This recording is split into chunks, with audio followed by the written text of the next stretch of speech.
আসসালামু আলাইকুম। আজকে পাঙ্গাস মাছ দিয়ে তিনটি দুর্দান্ত স্ন্যাক্স রেসিপি শেয়ার করতে যাচ্ছি। ফিশ কাটলেট, ফিশ বল আর ফিশ ফিঙ্গার, সাথে আছে ফিশ ডোনাট।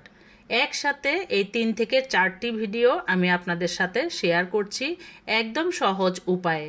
আপনারা যারা বিকেলের নাস্তা বা টিফিনে নতুন কিছু ট্রাই করতে চান তারা আমার এই ভিডিওটা একদম শেষ পর্যন্ত দেখুন। অনেকে বাচ্চাদের সকালবেলা টিফিন দিতে গিয়ে অনেক চিন্তা ভাবনা করেন, এই যেমন আমি আমার বাচ্চার স্কুলে টিফিন দেয়া নিয়ে চিন্তা করি। তাছাড়া স্ন্যাক্স টাইমে আমাদের কিছু স্ন্যাক্স বানাতে হয়। তো এরকম করে আমরা যদি আগে থেকে কিছু স্ন্যাক্স বানিয়ে ডিপ ফ্রিজে সংরক্ষণ করি তাতে করে আমাদের অনেকটাই কাজের সুবিধা হয়ে যায়। হঠাৎ করে একজন গেস্ট বাসায় চলে আসলে সেক্ষেত্রে আমরা কি নাস্তা দিব সেই চিন্তায় পড়ে যাই। তো সেজন্য আমরা এভাবে ভিন্ন ভিন্ন স্ন্যাক্সগুলো বানিয়ে ডিপ ফ্রিজে সংরক্ষণ করে রেখে দিতে পারি। যাদের বাসায় পাঙ্গাস মাছ খান না বা বাচ্চারা বড়রা কেউই পছন্দ করেন না তারা আমার এই ভিডিওটি দেখে অবশ্যই উৎসাহ পাবেন পাঙ্গাস মাছ দিয়ে কী ধরনের রেসিপি তৈরি করা যায়। আমি আমার বাচ্চারা পাঙ্গাস মাছ পছন্দ করে না, আমি নিজেও করি না, সেই সুবাদে আমি এভাবে তৈরি করে থাকি। বাসায় সব স্ন্যাক্স আইটেমগুলো পূরণ হয়ে যায়। কিছু মাছ নিয়ে নিয়েছি, পাঙ্গাস মাছের অংশগুলো যেগুলোতে কাটা আছে এগুলো আমি কি করব, এখন সব ধরনের মশলা দিয়ে মাখিয়ে রেখে দিব। ম্যারিনেট করব প্রায় 1 ঘন্টার মতো। 1 ঘন্টা ম্যারিনেট করলে এই মাছের ভিতরে মশলা ঢুকে যাবে। হলুদ, মরিচ, ধনিয়া, জিরা এবং গরম মশলা ব্যবহার করেছি পরিমাণ মতো, আর আদা রসুন বাটা ব্যবহার করেছি। এই মশলাগুলো আমি পরিমাণটা আপনাদের বলে দিচ্ছি না, কেননা আপনাদের মাছের অনুপাত অনুযায়ী আপনারা মশলাটা ব্যবহার করবেন। এভাবে আমি 1 ঘন্টা ম্যারিনেশন হবার জন্য রেখে দিয়েছিলাম। 1 ঘন্টা পরে ফিরে এসে আমি এখন মাছগুলোকে চুলায় সিদ্ধ করে নিচ্ছি। সামান্য পানি দিয়ে নিয়েছি, এই পানিটা মাছের মধ্যে টানিয়ে নেওয়ার চেষ্টা করব। মাছগুলো সিদ্ধ হয়ে যাবার পর মাছগুলো থেকে আমি কাঁটাটা ছাড়িয়ে নেব। এই কাজটাই একটু কঠিন এবং সময় মনে হয় লাগে। যারা খেতে চান এভাবে আমার মতো কষ্ট করে তৈরি করে নেবেন। তো মাছটা সিদ্ধ হয়ে যাবার পর আমি মাছের কাঁটাগুলো মাছটা ঠান্ডা করে ছাড়িয়ে নিয়েছি। কিছু আলু সিদ্ধ করে নিয়েছিলাম মাছের কাটলেটগুলো তৈরি করার জন্য, সেই আলুটাকে একটি গ্রেটারের সাহায্যে গ্রেট করে নিয়েছি। পরিমাণ মতো লবণ দিয়ে দিয়েছি। এখন রেড চিলি ফ্লেক্স দিচ্ছি, সাথে কিছু পেঁয়াজের বেরেস্তা দিয়ে দিচ্ছি। সবগুলো মশলা এভাবে আলুর সাথে মাখিয়ে নিচ্ছি। অর্থাৎ মশলা বলতে তেমন বেশি কিছুই না, এখানে দিয়েছি লবণ, আর দিয়েছি রেড চিলি ফ্লেক্স, আর দিয়েছি বেরেস্তা। বেরেস্তাটা অবশ্যই দিবেন, তাতে করে ফ্লেভারটা একটা ভালো আসে। এখন যে মাছগুলো আমি কাটা ছাড়িয়ে নিয়েছিলাম সেগুলো এর মধ্যে দিয়ে দিচ্ছি। এই মাছগুলো এখন আলু সহ খুব ভালো করে মিশিয়ে নেব। এখানে কিছু পাউরুটির অংশ দিব আমি সামান্য পরিমাণে। এই পাউরুটিটা দিলে এটা আমাদের শেপ দিতে সুবিধা হবে। তারপরও ডিম দিতে হবে, আপনারা সবাই কম বেশি জানেন কাবাব বা এই ধরনের কাটলেট শেপ দিতে গেলে ডিমের ব্যবহার করতে হয়। এই যে পাউরুটিটা আমি কেটে নিচ্ছি, এটা আপনাদের উপকরণের পরিমাণ অনুযায়ী আপনারা দিবেন। আমার পরিমাণে একটু বেশি, 4 কেজি ওজনের পাঙ্গাস মাছ এনে আমি আপনাদের সাথে এর আগে একটা ভিডিও শেয়ার করেছি। পাঙ্গাস মাছের স্ন্যাক্স মানে যেগুলোতে কাটা ছিল না সেগুলো আমি শেয়ার করে ফেলেছি। যেগুলো মাছে কাটা ছিল সেগুলো কিভাবে আপনারা কাটলেট বা ফিঙ্গার বা ডোনাট বা ফিশ বল এগুলো তৈরি করতে পারেন সেই রেসিপিগুলো শেয়ার করছি। এখানে প্রায় 2 কেজির মতো মাছ হয়েছে, আর এর আগের যে ভিডিওটা শেয়ার করেছি সেখানেও প্রায় 2 কেজির মতো মাছ ছিল। আমি মোট 4 কেজির মাছটা নিয়ে এসে এভাবে 2 ভাগ করে আমি এই কাটলেটগুলো এবং স্ন্যাক্সগুলো বানিয়ে নিয়েছি। যেই পাউরুটিটা আমি গুঁড়ো করে নিয়েছি অর্থাৎ 3 পিস, সেখান থেকে আমি অর্ধেকটা ব্যবহার করেছি। আর এখন দিয়ে দিচ্ছি ফিশ সস, আর দিব সয়া সস। ফিশ সসটা আপনারা অবশ্যই ব্যবহার করার চেষ্টা করবেন, তাতে করে টেস্টটা ভালো আসে। তবে না থাকলে কোনো সমস্যা নেই। কিছু গোলমরিচের গুঁড়া দিয়েছি, এটা আমি কালো গোলমরিচের গুঁড়া ব্যবহার করেছি। আপনারা চাইলে সাদা গোলমরিচের গুঁড়াও ব্যবহার করতে পারেন। আর ওই যে বলেছিলাম ডিমটা ব্যবহার করতে হবে, এখানে আপনারা পুরো 2টো ডিম ব্যবহার করবেন, তাতে করে এই কাটলেটের শেপটা দিতে খুবই সুবিধা হবে। যাই হোক, এখন খুব ভালো করে উল্টে পাল্টে মেখে নিব।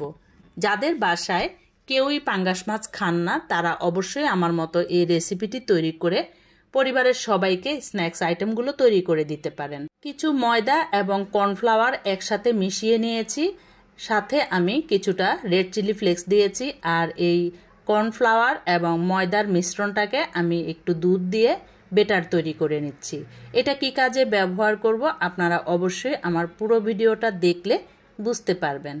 খুব ভালো করে এটা একটা পাতলা বেটারে পরিণত করব। চাইলে আপনারা এই কাজটা ডিমের মধ্যেও করতে পারবেন, যেহেতু আমি আগেই 2টো ডিম ব্যবহার করে নিয়েছি, সেক্ষেত্রে আমি এখন আর ডিমটা দিব না। এই সময় ডিমটা দিলে হয় কি, যখন আমরা স্ন্যাক্সগুলো ভাজতে থাকব তখন কিন্তু তেলের মধ্যে অতিরিক্ত ফেনা হবে। এটা আপনারা কম বেশি সবাই কিন্তু বানাতে গেলে বুঝতে পারবেন। অর্থাৎ ডিমের বেটারে চুবিয়ে যে স্ন্যাক্সগুলো বানানো হয় সেগুলো কিন্তু তেলে ভেজে নেবার সময় অতিরিক্ত ফেনা সৃষ্টি করে, যার কারণে আমি মাখানোর সময় ডিমটা দিয়ে নিয়েছি। এখন আমি এভাবে তৈরি করে নিচ্ছি। এগুলো এই ময়দা এবং কর্নফ্লাওয়ারের বেটারে চুবিয়ে তারপর ব্রেড ক্রাম্বসে গড়িয়ে নেব। এখন আপনারা এই বেটারটা থেকে আপনাদের মন পছন্দ মতো শেপ দিয়ে এক একটা আইটেম তৈরি করে নিতে পারেন। এই যে যেমন আমি এখন ফিশ ডোনাটটা তৈরি করে নিয়েছি, ফিশ কাটলেট তৈরি করে, ফিশ ফিঙ্গার তৈরি করে, এখন বাকি আছে ফিশ বল।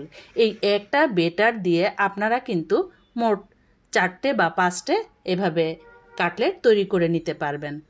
যা যা উপকরণে লাগবে সেগুলো কিন্তু আমি লিখে দিয়েছি। তাছাড়া আমার ডেসক্রিপশন বক্সেও লেখা থাকবে কি কি উপকরণ আপনাদের এর মধ্যে ব্যবহার করতে হবে। কম বেশি করে নেবেন। যাদের বাসায় ফিশ সস থাকবে না তারা শুধু সয়া সস ব্যবহার করবেন। যেহেতু ফিশের আইটেম তাই আমি এখানে ফিশ সসটা ব্যবহার করেছি। আর চাইনিজের যে কোনো খাবার বা এই জাতীয় কাটলেট জাতীয় খাবারগুলো তৈরি করতে গেলে ফিশ সসটা ব্যবহার করতেই হয়। যাই হোক, না থাকলে কোনো সমস্যা নেই।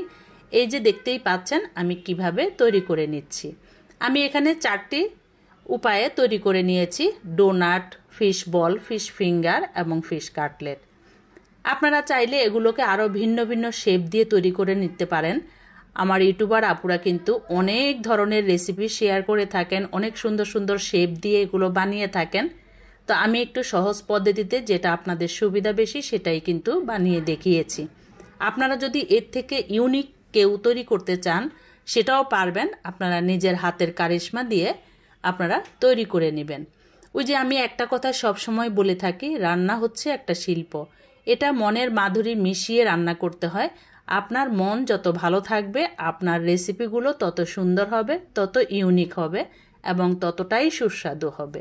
আর আপনার মন যদি খারাপ থাকে সেক্ষেত্রে আপনার কোনো কিছুই কিন্তু ভালো হবে না। সব কিছু আমি মনে করি মনের উপর ডিপেন্ড করে। যাই হোক, অনেক বেশি কথা হয়তো বলে ফেলেছি। এটা আসলে বলতেই হয়, কেননা সবার হাতের রান্না কিন্তু খুব একটা ভালো হয় না। আবার অনেকের হাতের রান্না দেখবেন যে খুবই সুস্বাদু হয়ে থাকে। আবার অনেকে আবার শেফ ট্রেনিংও নিয়ে থাকেন, অনেকে আবার শেফ ট্রেনিং না নিয়েও কিন্তু সুস্বাদু খাবার তৈরি করতে পারেন। এই যেমন আমি কোনো শেফ ট্রেনিং নেইনি, তারপরও আমি কিন্তু সুস্বাদু খাবারগুলো নিজের মন মতো করে তৈরি করতে পারি। আলহামদুলিল্লাহ, এ পর্যন্ত সকল রেসিপি কিন্তু আমার পারফেক্ট হয়েছে। আমি সেগুলোই আপনাদের সাথে শেয়ার করে থাকি যেগুলো আমি আমার বাসায় তৈরি করে থাকি। পাঙ্গাস মাছের উপকারিতা অপকারিতা দুটোই রয়েছে, বিস্তারিতভাবে সহজ ভাষায় আপনাদের সাথে তুলে ধরলাম। পাঙ্গাস মাছ চর্বি কম ও প্রোটিনে ভরপুর, দেহের পেশি গঠনে সহায়তা করে। ওমেগা 3 ফ্যাটি অ্যাসিড রয়েছে এতে প্রচুর পরিমাণে, যা আমাদের হার্টের স্বাস্থ্য ভালো রাখতে সাহায্য করে। যারা ডায়েট করছেন বা ওজন নিয়ন্ত্রণে রাখছেন তাদের জন্য এটি একটি ভালো বিকল্প খাবার হতে পারে। পাঙ্গাস মাছ থেকে আয়রন, ভিটামিন B12 এবং সেলেনিয়াম পাওয়া যায়, যা রক্ত স্বল্পতা দূর করে ও রোগ প্রতিরোধে সাহায্য করে। এটি খুব দ্রুত রান্না করা যায় এবং সহজে হজম হয়। শিশু ও বয়স্কদের জন্য খুব ভালো, কেননা এই মাছে কাঁটা কম, এগুলো বেছে ওরা খেতে পারে খুব সহজেই। অনেক সময় নোংরা পানিতে ও রাসায়নিক ব্যবহার করে চাষ করা হয় বলে এটি স্বাস্থ্য ঝুঁকি তৈরি করতে পারে। যেহেতু এটি নরম ও তেলযুক্ত মাছ, অতিরিক্ত খেলে হজমে সমস্যা হতে পারে এবং লিভারে বাড়তে পারে অনেক ধরনের রোগ। পাঙ্গাস মাছের কাঁটা তুলনামূলকভাবে নরম, তাই এতে ক্যালসিয়াম বা ফসফরাসের পরিমাণ কম, যা অন্য কাঁটাযুক্ত মাছের চেয়ে পুষ্টিতে পিছিয়ে রয়েছে। পাঙ্গাস মাছ মাঝারি দামে সহজলভ্য ও পুষ্টিকর, তবে ভালো উৎস থেকে নেওয়া খুবই জরুরি। এটি ভালো উৎস থেকেও কিন্তু নেওয়া সম্ভব। আপনারা চেষ্টা করবেন নদীর পাঙ্গাস মাছ কিনে খাওয়ার জন্য। চাষের পাঙ্গাস মাছেও কিন্তু তেমন অতিরিক্ত কিছু খারাপ দেওয়া হয় না, তবে কিছু খারাপ পানিতে কিন্তু পাঙ্গাস মাছ আবার এমনিতেই বড় হতে থাকে, সেগুলো কিনে খাওয়া থেকে বিরত থাকবেন। পরিষ্কার পানি ও স্বাস্থ্যকরভাবে যে মাছগুলো চাষ করা হয় সেখান থেকে আপনারা সংগ্রহ করে খেতে পারেন। তাছাড়া নদীর মাছ তো রয়েছেই, যারা সম্ভব হয় নদীর মাছটাই কিন্তু কিনে খাওয়ার চেষ্টা করবেন। এই যেমন আমি চেষ্টা করি সবসময় নদীর পাঙ্গাস মাছ কিনে আনার জন্য, কেননা আমার বাচ্চাদের স্কুলে টিফিন দিতে হয় এবং সন্ধ্যায় স্ন্যাক্স টাইমে কিছু স্ন্যাক্স দিতে হয় ওদেরকে চায়ের সাথে, অথবা হঠাৎ করে অতিথি চলে আসলে আমার কাছে সুবিধা মনে হয় এরকম স্ন্যাক্স বানানো থাকলে। আমি এগুলো দেখতে পাচ্ছেন এখন এয়ারটাইট বক্সে রেখে তারপর ডিপ ফ্রিজে সংগ্রহ করছি। এখন আমার যখন যেই দিন যেটা লাগবে আমি নামিয়ে ভেজে নেব। এটা ইফতারিতেও কিন্তু আপনারা আয়োজন রাখতে পারেন। তাছাড়া বাচ্চাদের সকালবেলার স্কুলটা কিন্তু আমাদেরকে নিশ্চিন্ত করে। প্রত্যেক দিন ঘুম থেকে উঠলেই দেখবেন বাচ্চাদেরকে কি টিফিন দিব, এটা একটা চিন্তা আমাদের মায়েদের কাজ করে। সেখান থেকে কিছুটা মুক্তি লাভ করা যায়। এইভাবে আপনারা নর্মাল ফ্রিজেও কিন্তু রেখে দিতে পারবেন, আবার চাইলে ডিপ ফ্রিজেও সংরক্ষণ করতে পারবেন। তবে ডিপ ফ্রিজে সংরক্ষণ করলে 1 মাসের বেশি সংরক্ষণ করবেন না। যে কোনো জিনিস অতিরিক্ত ফ্রোজেন করে খাওয়া আসলে ঠিক না। এবারে আমি এই ফিশ বলগুলো ভেজে নিচ্ছি একে একে। আমি এখন ফিশ বল, ফিশ ফিঙ্গার এবং ফিশ কাটলেটগুলো ভেজে নেব।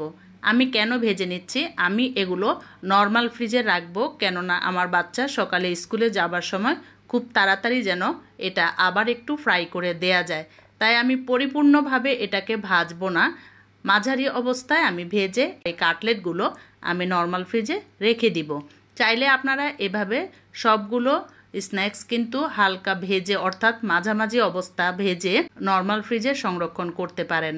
কোনোভাবেই কিন্তু কাঁচা অবস্থায়, মানে যেভাবে প্রথমে বানিয়ে নিয়েছি সেইভাবে কিন্তু নর্মাল ফ্রিজে ফ্রোজেন করবেন না। সেক্ষেত্রে আপনাদেরকে ডিপ ফ্রিজেই ফ্রোজেন করতে হবে। এই যে দেখতেই পাচ্ছেন ফিশ ফিঙ্গারগুলো ভেজে নেবার সময় মাঝখান থেকে কিন্তু একটু ফেটে যাচ্ছে। এটার কারণ হলো ডিমের জন্য। ডিমটা কিন্তু অতিরিক্ত ফেনা করে এবং এই কাটলেটগুলো একটু মাঝখান থেকে ফাটিয়ে দেয়। যাই হোক, দেখতে খুবই আকর্ষণীয় হয়েছে আর খেতেও কিন্তু খুবই সুস্বাদু হয়েছিল। ভিডিওটি আমার পেজ থেকে দেখে থাকলে অবশ্যই আমার পেজটি ফলো করে দিতে পারেন, আর আমার ইউটিউব চ্যানেল থেকে দেখে থাকলে অবশ্যই আমার ইউটিউব চ্যানেলটিকে সাবস্ক্রাইব করে পাশে থাকা বেল অপশনটি প্রেস করে দিতে পারেন। আর আপনাদের মতামত জানাতে কিন্তু একদমই ভুলবেন না।